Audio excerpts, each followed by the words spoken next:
night was restless. Rain fell like broken glass across the city, turning streets into mirrors of neon and shadow. Inside the police station, silence stretched until the heavy door creaked open. Daniel entered, soaked to the skin, his hair plastered to his forehead, his breath uneven. His eyes, haunted, hollow, desperate, searched the room until they landed on the duty officer. With trembling hands pressed flat on the desk, Daniel whispered, "I need to confess. I killed someone." The officer blinked, stunned. Confessions were rare, but this was different. The man wasn't dragged in, wasn't interrogated. He came by himself, as though compelled by something darker than fear. The officer signaled, and within minutes, Detective Laura Hayes was called. Laura arrived, trench coat dripping from the storm, her presence commanding yet calm. She had seen killers before, liars, manipulators. But Daniel looked broken, not arrogant, not defensive, broken. She sat across from him in the dimly lit interrogation room, the hum of the fluorescent light buzzing like static between them. "Start from the beginning," she said firmly. Daniel's voice cracked, but he obeyed. He described every detail. The narrow alley behind the old cinema, the way his knife gleamed under a flickering street lamp, the stranger's startled gasp, the plunge of steel into flesh. He swore he saw life drain from the man's eyes. He fell. He stopped breathing. I left him there. I killed him. The confession was chillingly precise, as though Daniel had relived it 100 times before stepping into the station. Laura took notes, but her instincts whispered, something doesn't add up. The next morning, Laura and her team scoured the alley Daniel described. Rainwater pooled in the cracks of the pavement. Trash bins leaned against the walls like silent witnesses. But there was no body, no blood, no weapon, nothing. Either he's lying, one officer muttered, or someone cleaned this up perfectly. Laura didn't answer. She trusted her instincts. Something was off, not about the crime scene, but about Daniel. Back at the station, she pressed him harder. "You're saying you stabbed him in the chest?"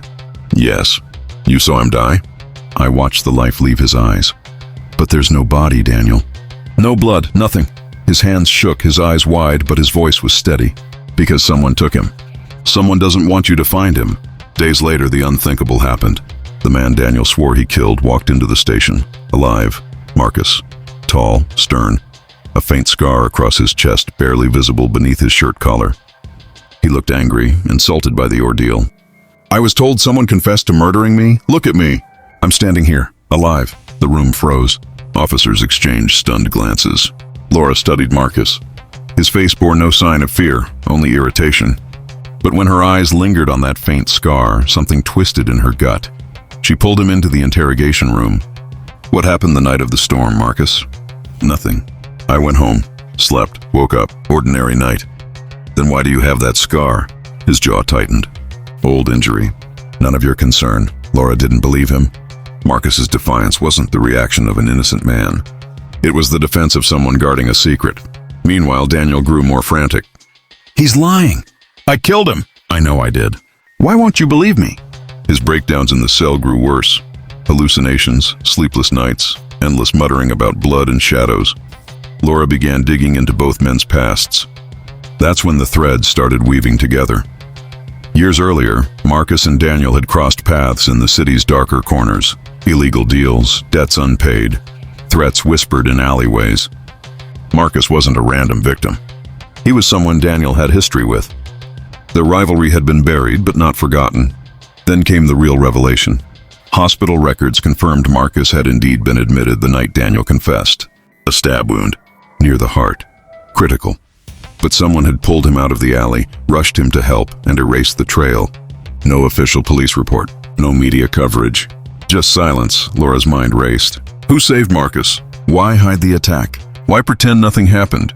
Confronted again, Marcus's composure cracked. He admitted fragments. Yes, he had been attacked. Yes, Daniel was his attacker, but someone saved him. Someone powerful. Someone who made sure no record tied Marcus to the alley that night. I wasn't supposed to die. That's why the truth had to disappear. Daniel's confession was true, but his guilt wasn't born only from the act. It came from years of festering hatred, from betrayal that had driven him to violence.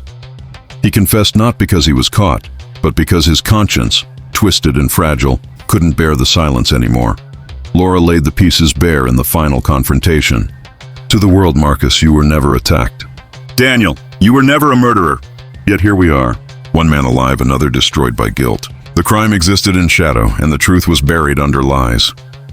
Marcus lowered his gaze, the weight of secrets finally crushing him. Daniel sat quietly, tears streaming, no longer fighting. As dawn broke beyond the station windows, Laura closed her notebook. She knew justice here would never be clean. Daniel would face the system for the attack. Marcus would walk free, shielded by invisible allies. But the real punishment, the scars, the guilt, the sleepless nights, would follow them both. The storm outside had ended, but inside the echoes remained. This is the story of a confession. A crime both real and unreal, a victim both dead and alive, a reminder that truth bends, twists, and hides in shadows. Presented only on Epic Story Hub, where every secret has a voice and every voice tells a mystery.